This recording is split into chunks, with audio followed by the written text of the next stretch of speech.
The numbers, these are close to what we'd see during the high of the afternoon this time of year. 84 in Tampa, getting close to our average of 86. So it's only noontime here. We've got several more hours to heat up, and we'll probably wind up like that 90 in Clearwater over most of these inland spots here later in the day. So it will be a warm day and not much rain to cool you off. Here's subtropical depression number 7.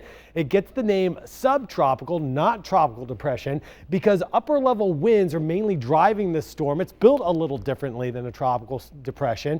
And here you can see the center of the storm doesn't have a lot of thunderstorms wrapped around it. Now it's still far away from Tampa by some 1,200 miles, not headed our way. But folks in Bermuda are watching it very closely. There's a chance this will pass just close to it or more towards the east. When you look at the Hurricane Center's forecast track, taking it east of the island with 45-mile-per-hour winds, they're watching it very closely.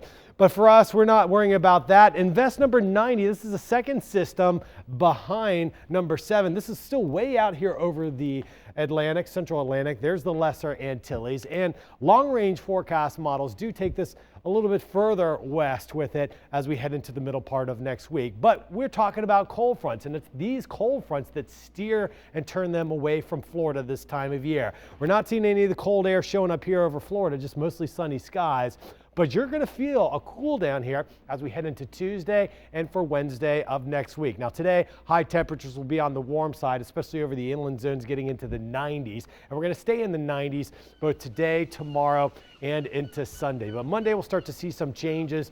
On the water today sees just 1 to 2 feet. We've got a high tide coming up at 3:58. And here's the changes that I'm talking about.